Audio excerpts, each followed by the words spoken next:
This is the current federal tax developments for the week of November the 4th, 2024. Current federal tax developments are brought to you by Kaplan Financial Education and by your state society of CPAs. I'm Ed Zollers, and coming this week again from Phoenix here, I'm going to talk about a couple of developments during the week. First, the IRS put out their second of their big fall inflation adjustment releases for the following year. So for 2025 items, while the first one covers most income tax items, the second big one that we usually get toward the end of October, beginning of November, will deal with the retirement plan limitations for the following year. And that is what we got this week with an IRS notice. There was also a emailed IRS Chief Counsel advice issued late in the week that also helps us deal with how do you handle issues that aren't covered under a Bipartisan Budget Act partnership exam set of rules, but are still impacted by the partnership. And the key ones are there, any taxes outside of, quote, Chapter 1, unquote, with Chapter 1 being pure income tax issues, and that's all the BBA deals with. We'll talk about, in this case, what happens if there are changes made at the partnership level, or it's suggested changes are going to be made at the partnership level, and they impact self-employment taxes, or they impact the issues related to the net investment income tax. So we'll talk about those options here, and at least the IRS advice given to agents from this emailed advice about how to handle those matters if they come up during an exam. But with this, let's go to the first and actually the bigger of the two, which is the IRS Notice 2024-80 that was issued on November the 1st. And this was issued along with a news release that summarizes this information, but the notice is the official announcement. So we're going to take a look at that here. And this is where the IRS releases their annual information related to inflation adjustments for qualified retirement plans and IRAs. These are basically where we find these numbers. Now, with the Secure Act, I will note this year that although we won't go through most of them, there have been a number of other inflation-adjusted items added to the list, including one we will discuss. It actually has no impact in 25 because the IRS has pushed the effective date back. But that's also an inflation-adjusted item going forward, and it's a nice thing to discuss to remind you of this little detail coming up for retirement plans, at least right now in 2026, absent congressional action or the IRS again pushing back the date. Presuming that Congress does not object, as they have at times, over pushing this date backwards. My guess is, and I'm a little cynical, but as this was a bipartisan bill, and this is probably going to result in some unintended consequences and confusion, my guess is we will not hear Congress people complaining loudly about the fact that the IRS has no authority to push this back. I'll just give it that way. I am cynical.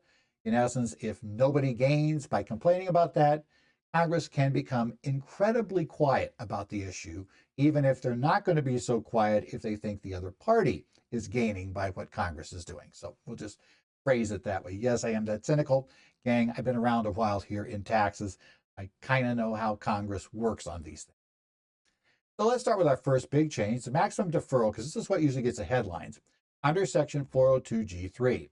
Now, that might not make sense to most people what that means, but this is the number that controls deferrals to 401k plans, which is the big thing people think of, but also 403B, 457 plans, and the federal thrift savings plan. And for 2025, that max deferral before a catch-up contribution is going to rise to $23,500 from $23,000 this year. It is a minor inflation adjustment, but it's still an adjustment, so the number will pop up. So in 25, your clients will be able to push that up to 23.5. Of course, dealing with all the other testing that has to go through to make sure that they're not a highly compensated employee and that there's been sufficient deferrals by the rank and file, et cetera. So they may still not be able to get 23.5, but nevertheless, 23.5 is the cap. The catch-up contribution for contributions to those plans will remain at $7,500 in 2025. But we are going to be facing one new thing in 25. And that's going to be, well, I should say, the maximum account can be allocated to a defined contribution account balance before the catch-up contributions does increase to $70,000. Get a little ahead of myself here. We're talking about a special rule here shortly that's brand new, but that'll be $70,000 from 69. Now again, the $70,000 does not include if there's a catch-up. Remember, a catch-up contribution does require that the plan allow employee deferrals. You can't do a pure profit-sharing plan that has no deferral provision in it and get the catch-up. You can't do a SEP and get the catch-up. What you can do, though, are, traditional, the 401k style plans, which would allow a deferral, can allow for the catch-up. And to a lesser extent, we'll talk about here shortly, simple plans can do it. But remember, if it's fully employer funded, which would include any SEP except a SAR SEP, and I'm not sure if any of those are surviving at this point in time, so many years after the last one could have been established, you're going to have to live with the $70,000 limitation. Now, again, for a lot of clients, they're not going to get the $70,000, so they're not going to have that to put in. So that may not be relevant as a cap for many of them, but still, it is your cap that we deal with here. Now, this is the brand new thing coming up. The Secure 2.0 Act added a special rule that begins in 2025 for participants in a 401k or similar plan that attain age 60, 61, 62, or 63 during the year. They're allowed to make an extra catch-up contribution. In essence, their catch-up contribution limitation temporarily for those 4 years rises by, well, what's going to be now, we know which way got chosen by the math, is going to be 50% more than what they get under the standard, standard deferral. The standard deferral is $7,500 for 2025. 50% more, 150% of that will be $11,250. So that's going to, in essence, allow them to punch that up to that level for next year. So that's going to be the amount allowed under the plan. The other number was 10,000 was the minimum that number would be. We've kind of known it wouldn't be there. Actually, to be honest, we've known it wouldn't be there since the Secure 2.0 Act was passed, because in essence, we were already above the point where $10,000 would have been 150% the catch-up number. But in essence, Secure 2.0 did sit around for a little while before they finally decided to bring everything to the floor. And I'm not sure why that 10,000 remained in there, but it did. So it's still sitting there, but unlikely to ever matter unless Congress would somehow go back in and just reduce the standard catch-up contribution. So again, $11,250 next year for your plan participants, as long as your plan is modified to allow it, plan participants that reach age 60, 61, 62, or 63 in that year. Now remember, that is the attained age. So that's the age they need to be at the end of the year, not the age they're at the beginning of the year. So you have a client who is 63, when they're entering 2025 and will turn 64 in 25, they're not going to be able to do this, right? It's got to be somebody who attains the age during the year, not somebody who at some point in the year had that age. Right? It is a 4-year limitation. Also, now this is the one that we've got a number for, but technically it doesn't apply because we have an IRS notice that kicked the effective date back 2 years. But under the Secure 2.0 Act, catch-up contributions would have to be made to a designated Roth account for any participant that had wages above a certain limit. That limit was $145,000, and it was to be inflation adjusted for years beginning after, at this point, beginning in 25. It was to have taken effect in 24. So this has been our first inflation adjusted year. Because of that, the IRS is publishing the inflation adjusted amount, because this kind of serves as our base going into 26, when in theory it will apply. That particular number remains unchanged at $145,000 for 2025. Again, utterly irrelevant for 25, but it is a good reminder that this provision is coming up, and plans will have to they basically have a couple of choices. Get rid of catch-up contributions, right? Potentially, I suppose you could ban them for anybody over $145,000, or add designated Roth options to your plan. This is a way to attempt to do two things. First, require designated Roth options to be in the plan, right? Basically, because those making $145,000 or more are the ones that are far more likely to take advantage of a catch-up contribution. And number two, raise some tax money because there will be no deduction allowed. That'll be taxable, right? They'll have to pay tax on that catch-up contribution. Essentially, they will put it in the plan, and yes, it won't be taxable when they take it out, but Congress always deals in the short term, and in the short term, putting that money in basically helps Treasury, right? It gets money in today. And again, they all are hoping to be president by the time that will turn around on them. So, therefore, it won't be their problem because they won't be in Congress anymore. They'll be in the White House, and then they can just complain about how Congress can't handle these things, even though they were the ones that set it up. Now, that is a bit complicated, and obviously it's a mess. It's going to require a lot of plan changes. So the IRS did kick it back 2 years. I'm not sure they have the authority to do so. But again, nobody in Congress has said a word about this where they couldn't do this. I've not heard anybody complaining about it.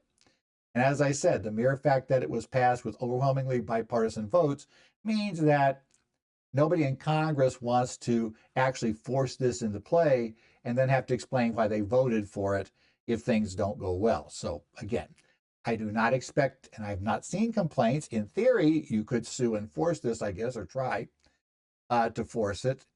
Not sure, we've got to get standing. We got to figure out who to sue. Probably we'd have to sue the plan for not following the law. And, it could get messy. But again, my take is the IRS is, Congress is not going to worry about the IRS's authority to do this. Again, because it's something that, when you're covering up Congress's foul ups or Congress's potentially what might now be seen as a misstep, we have much less complaints about Congress taking the place, about the IRS usurping the power of Congress. Cynical, but that's the way things work. The maximum salary reduction contribution under a simple plan is going to rise in 2025 to $16,500 from $16,024. Now, as I would point out, I'm not sure, in my practice at least, we've seen a lot fewer simple IRA plans because to me, they were simply the, kind of test, a test to see if a safe harbor 401k option would work. The safe harbor 401k option to me is in 98% of the cases, a much better option for accomplishing what a simple, for a very short period of time, was the only way to accomplish. And that was to be able to have a 401k style plan where the highly compensated could make max contributions to their plan, although the max was limited to lower than a standard 401k. But you didn't worry about the testing, so you could skip testing if you did it. Obviously, the same, basically, you can skip testing if you do a safe harbor 401k, but you get the full safe harbor limitations. So as I said, I've seen fewer and fewer simple IRAs. I don't think I have a single client anymore that has one. Or no, I think I have one. I have one client that has a simple IRA. I can now think of one. But that's pretty much it in the plans. And like I said, not exactly something that I've seen anybody add in the past number of years. Okay. Finally, the simple plan catch-up, finally, but this is the next thing. The simple plan catch-up contribution amount will stay at $3,500 for 2025.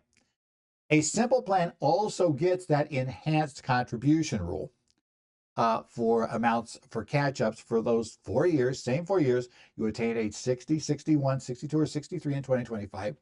You're now okay. You can go with this. That will be $5,250. Again, so 50%, 150% of the standard.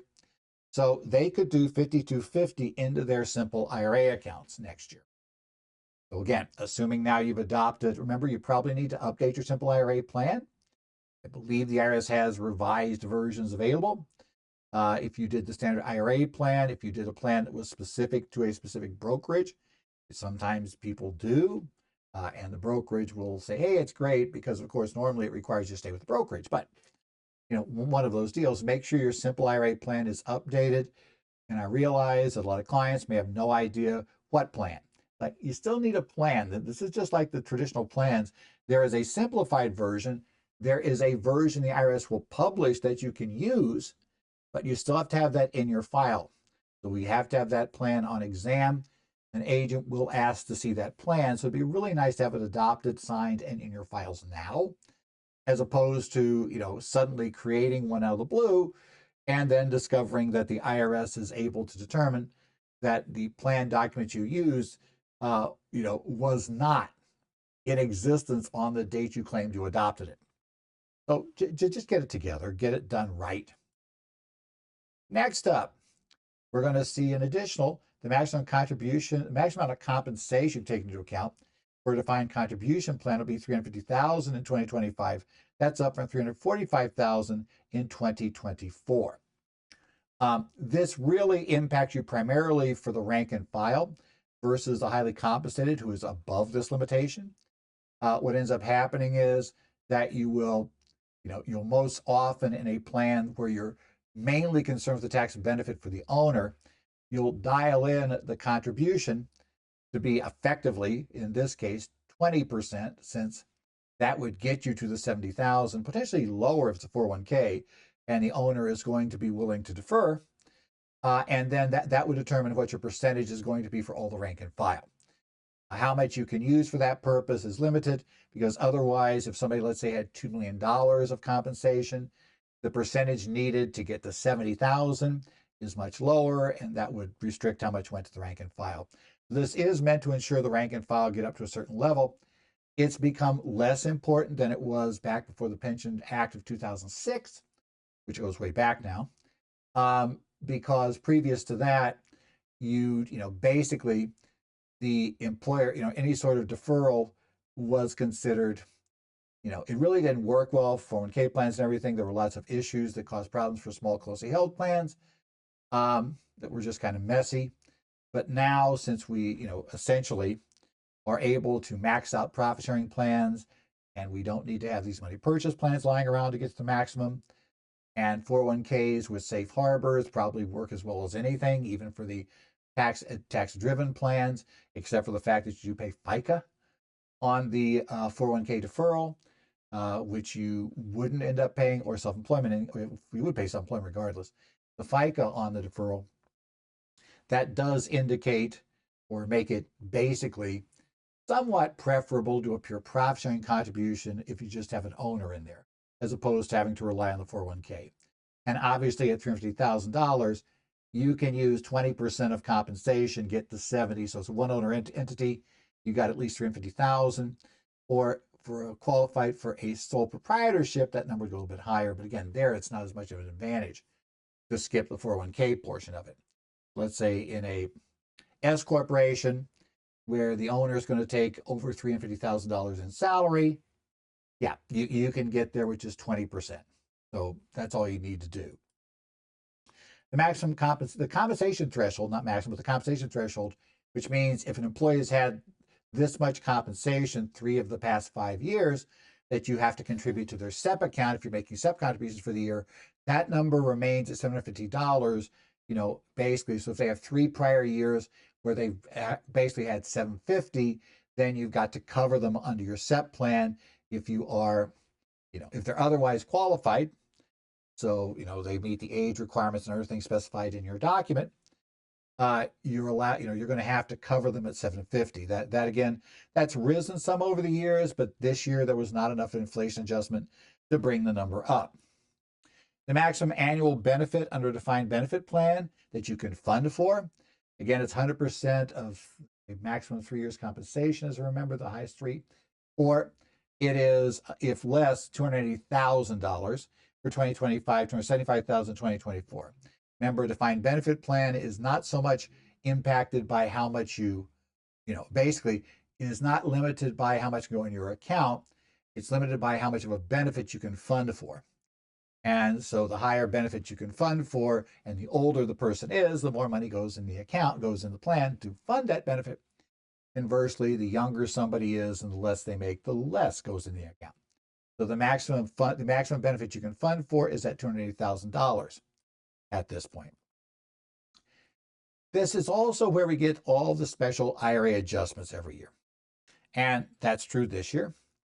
The maximum amount that can be contributed to an IRA in 2025 will remain at $7,000, and the catch-up will remain at $1,000. So those are new. Those are the same as before. This applies to both a traditional IRA and a Roth IRA if somebody's qualified to take a Roth IRA contribution. We'll get to those numbers too. The deductible IRA income tax phase-outs for an individual that is themselves an active participant in a retirement plan during 2025. That phase-out, which again, that disappears over $10,000, beginning with these numbers, begins at $126,000 in 2025, up from $123,000 in 2024. Single and head of household starts at $79,000 in 2025. That's up from $77,000. And for a married couple filing separately, it remains at 0. Remember, if you're not qualified, if you're not covered by an employer retirement plan, then the maximum amount, then basically you can make a $7,000 contribution unless you're married and your spouse is covered by a plan, which brings up the other limitation. If you are a married taxpayer, you're not an active participant in an employer plan, but your spouse is one, that begins at the point at which you begin to lose your ability to make a deductible contribution to your account. Your spouse is tested at the lower level, but you're tested at the higher level that begins at $236,000, which is up from $230,000 in 2024.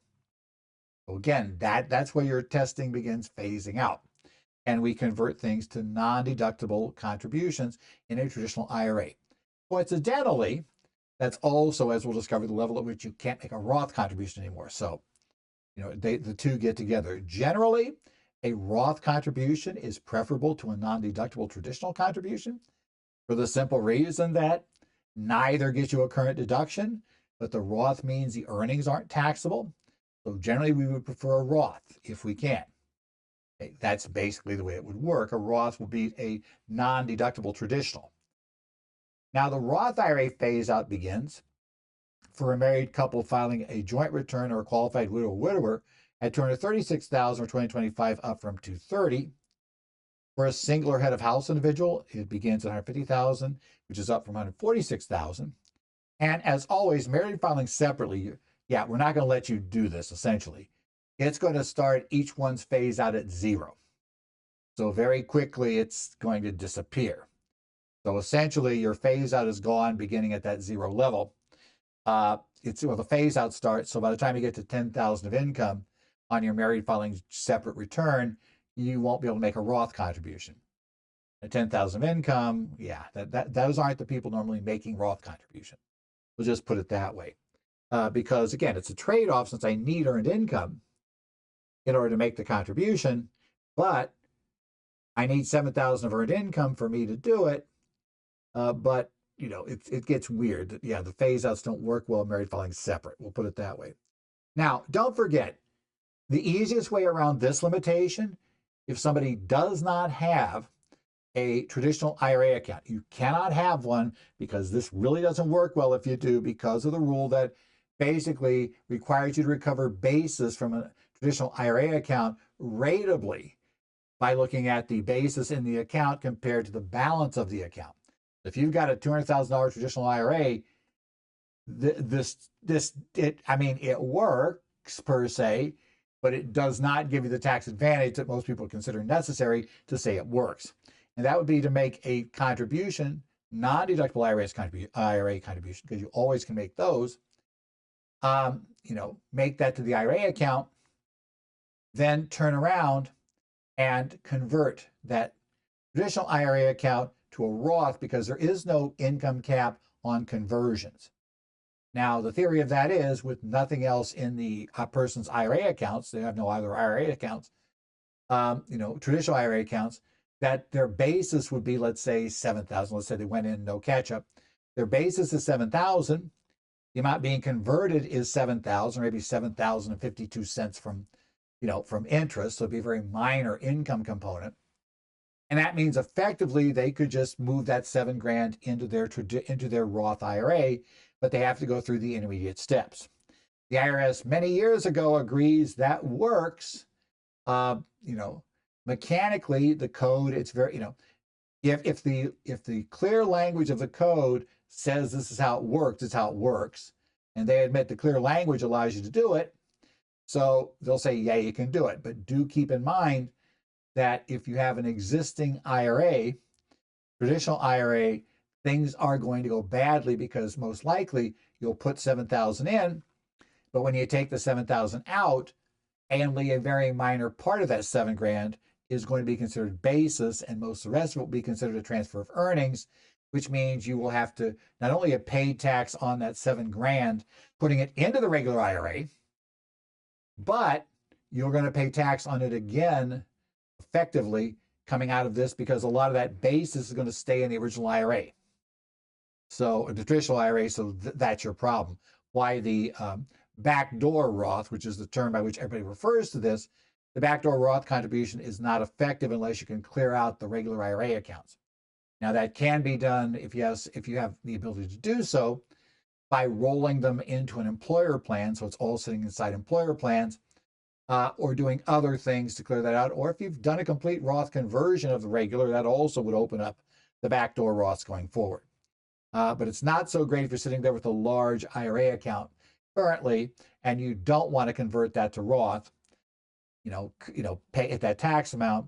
Yeah, you probably are going to have it's a little bit tougher there. The backdoor doesn't work. Okay.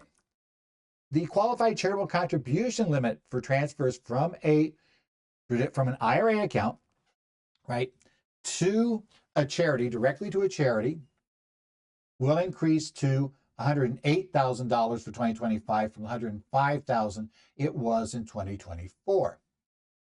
Remember, that was inflation adjusted by Secure 2.0 Act, right? Inflation adjusting this numbers. Now, remember, that is still based on you can do it once you've attained age 70 and a half. That 70 and a half for this has never been linked to the old required beginning date, right? The Apple age of 70 and a half determines your required beginning date. A lot of people probably assumed it was because 70 and a half was a weird age. These both were related to IRA accounts. They both use the same age. So obviously, this section just referred to the other one, right? No. Never did. Always had its own date. That age is not changed. So you can do it at 70 and a half. It becomes more useful if they are past the required beginning date because you can use this distribution as your required minimum distribution. So you can take some big advantages there. But it can still be useful in the early years if you're trying to reduce the IRA account. You know you've got more IRA funds than your client's going to need in retirement. They make significant charitable contributions. This is something that can benefit them by going ahead and using it, right? Being able to make use of that. Now, there is another provision here if you want to make a split interest contribution to things like basically, a CRAT, a CRUT, charitable remainder trust, charitable unit trust, charitable gift annuities. You can make a maximum one-time only transfer from your IRA to one of those of $54,000. It is a lifetime limitation. 54,000 is 2023 numbers. 53 is the 24 numbers.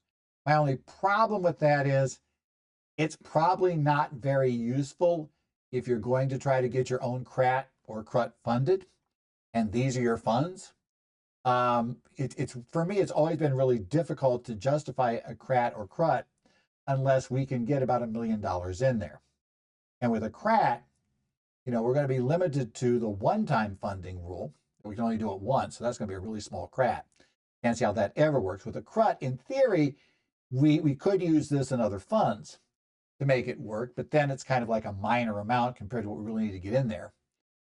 Charitable gift annuity, because that's mainly handled by the charity in full, there it works a bit better. Maybe consider it, but again, I'm not so sure it's worth the bother, but they did put it in the law, so you can do it. That would count against your maximum QCD, qualified charitable contribution, qualified charitable distribution, I should say, would count against that QCD limit for the year. But yeah, if you want to do that, that's fine. I just say be careful because you've got to remember the administrative cost if you decide to set up your own CRAT or CRUT and you've only got this much money in there, right? It just becomes really, really tough to justify the administrative costs of doing it. And there are a number of other adjustments found in the notices for things like the emergency fund numbers, the various special cases where funds can be taken out due to, let's say, domestic violence. There are various special rules and phase-ins. My problem is for most of those right now, most plans I'm aware of aren't implementing those things because that's just more work for the plan administrator with no real benefit given to the plan administrator, and most employees have no clue about those things. So it's not like you're going to be able to hire people by saying you're doing it. So, but they are there. If you're interested in them, go read them. There are also other things like when we talk about what's highly compensated employee and various other income limitations. I'm not going to outline them all here today. Just remind you, go back, get Notice 2024-80. And if you have that, it will have all these numbers in it. The other thing that happened this week is we had a chief counsel advice, an email 2024-44007 that was released on November 1st, and it deals with a issue we've known exists in the Bipartisan Budget Act for quite a while. But this is one of the first times I can recall the IRS actually specifying and telling agents how to handle this situation. And it does help us outside of that context and confirms what I suspect we're going to end up doing anyway in that context. And it involves the fact that the BBA does not deal with all items that could be impacted by things that happen in a partnership, right? There are lots of issues there, and that some of these issues, we're just not going to try to deal with. And the key thing to remember is that the BBA, the Bipartisan Budget Act, only affects Chapter 1 taxes. And if you're not somebody who's deep into the structure of the Internal Revenue Code, the Chapter 1 taxes are basically the pure income tax, the standard vanilla income tax. Most importantly for this particular issue, it does not include taxes under Chapter 2, which basically are the self-employment taxes, nor does it include taxes under Chapter 2A, which are the net investment income taxes. So Chapter 2 and Chapter 2A taxes are not covered. So the BBA exam does not push out. Generally, in essence, the partnership itself cannot pay those taxes as part of an assessment. And it's not directly covered if there's a push out and things like that. It's just not covered in an exam. And the BBA exam itself really can't directly, it can indirectly deal with this, but it can't directly deal with this, which is what the agents say. So the fact pattern is something like this. IRS is examining a partnership. It did not opt out of BBA or was not eligible to opt out of BBA. So they're examining this partnership. And this partnership, let's say, is an accounting firm. And it's an accounting firm and all the partners materially participate, right? They're all not limited partners. And, all income, therefore, is considered to be self-employment income when it's allocated out to each of the partners. In this exam, they discovered that the accounting firm had taken deductions that are disallowed on the exam that will increase their overall income by $60,000. Now, in addition, it's going to increase the partner's self-employment income by $60,000. It's going to increase their AGI by somewhere less than $60,000. We'll get to the SEICA adjustment would change that somewhat. But, we'll talk. So let's just assume 60 for now. We'll just keep it there because that wouldn't be right, but we'll leave it. And that conceivably could affect the net investment income tax.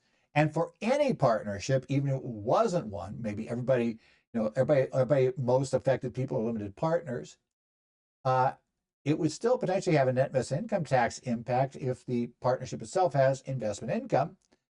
And clearly it will affect AGI as well. And they're really, let's face it, the NII tax is really a tax on the lesser of your excess of AGI. So any change in AGI could change your NII, or it is a tax on your excess on your net investment income, if that's more than the excess AGI, in which case then, you end up doing that. So net investment income, or I should say we get into that less than. So we're kind of looking at it weirdly. NII, basically, if investment interest is, involved there, we're looking at basically your tax on excess AGI, which weirdly is the most likely tax if you have a lot of investment income, or your tax on the excess AGI, which again, weirdly backdoor, is more likely what applies if you don't have a lot of AGI, but you don't have a lot of, I should say, investment income, but you have a lot of AGI. It's the weird backdoor way the NII works. But we don't calculate either one of those in a BBA partnership at the partnership level. So because it only covers Chapter 1 taxes and partnership-related items, and the BBA, and they're saying, and basically the NII and the self-employment tax is neither, what does an agent do in an exam where they find changes that would impact each partner's self-employment tax liability and at least some of the partners have liability for the net vested income tax? Well, the email says, look, this is not part of this exam directly, but there are two options the agent has at that point. And these are actually somewhat the same options well, at least one of them that we have sitting outside of here, or that we will probably need to take sitting outside. But let's go over from an exam perspective only to get started. The first option the IRS has is they can finish the BBA exam for all partners. And when they do so, they could then move on to open basically to assess the individuals under the authority found in section 6501 C12, because the IRS is given at least one more year to go after these items that relate to Chapter 2 or Chapter 2A taxes after the conclusion of the BBA exam, which means after all the dust is settled, all the court challenges are done, everything's done, we're now to, yeah, this is locked in, this is good. They can, for 1 year, then go back and make assessments based on the net investment income tax or the self-employment tax of the individual partners. That provision, which I haven't really heard many people discuss, but it's there, it's been there for ever since we got the BBA, is this particular part of 6501. And this is in the case of any partnership adjustment determined under Chapter 3 of Chapter 63, the BBA. The period for assessment of any tax imposed under Chapter 2 or 2A, which is attributable to such adjustment, shall not expire before the due date that is 1 year after.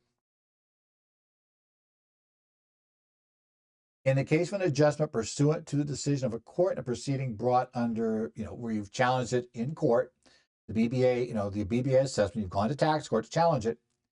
When that decision becomes final, or in any other case, 90 days after the date on which the notice of final partnership adjustment is mailed under 6231. So if you take it to tax court, we wait till the end of the tax court proceeding when it becomes final. That would also include any appeals you might make of the tax court's decisions up the line. When that thing is finally locked in stone, we go. Or if you let the 90-day letter expire, the 90-day period expire, then once the 90-day period is done, that will start the 1 year period on assessment. So what the agent can do is, they're going to go back, and this is going to be almost the equivalent of a TEFRA style, notice you'd get, right? At the end of the exam, hey, great, the exam's done. By the way, self-employment income on this exam went up by X dollars. I can then turn around and basically go after the adjustments for each of the partners. And the partners would have rights to their own challenges at this point about the proper computation, how it was handled in their return, etc. But basically they could go back and do that at this point. So the agent can simply go this route. This is in some ways a simpler route, but it does involve having to go through the mess for all the partners effectively, or at least for the most part. There is a second option, right? They could just go through the regular, standard, old style, non-TEFRA, non-BBA exam procedures for a partnership under provisions found in Regulation 301-6241-6.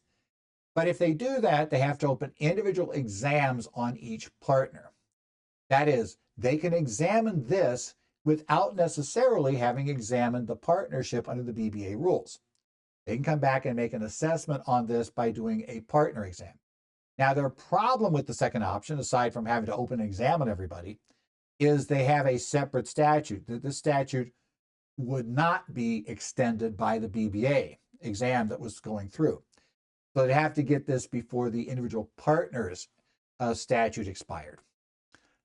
Generally, I suspect we're not going to see the first category. We're going to see the first category used for the most part, because then they don't have to worry about tracking these deadlines as opposed to doing this.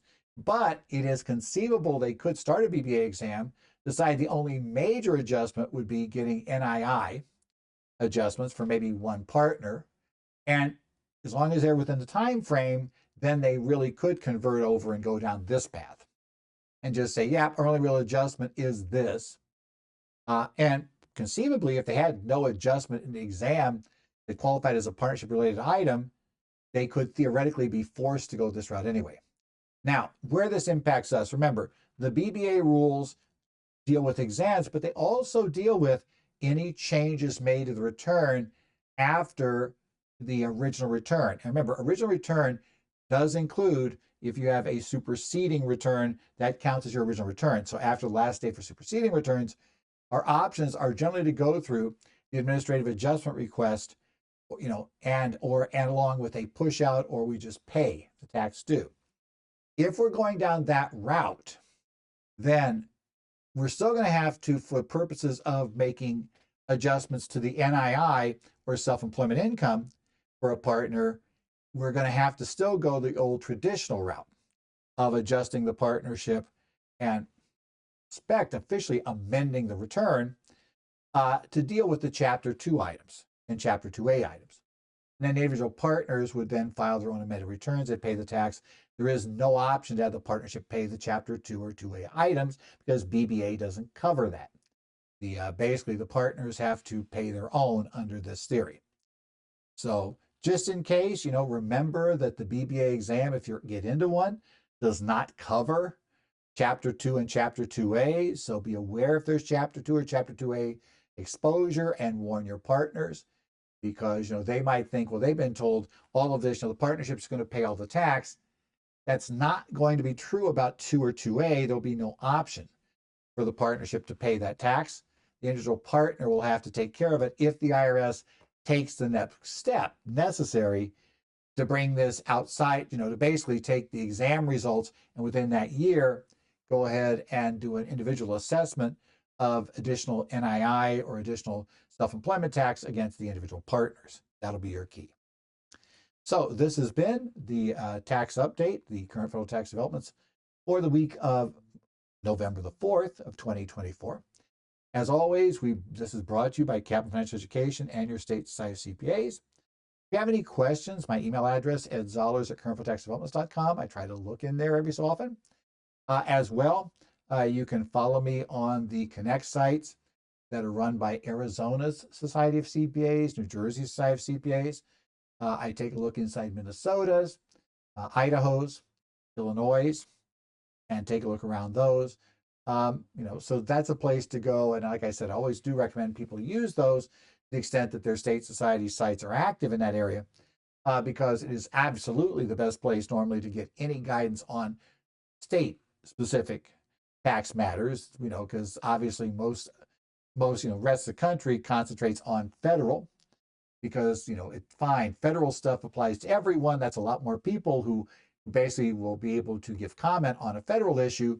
But if you're trying to deal with some strange, odd provision in, let's say, Idaho's income taxes, then you're going to find a much smaller group of people that, frankly, have ever looked at that area. So that's why it's more important to find those state society options if you can.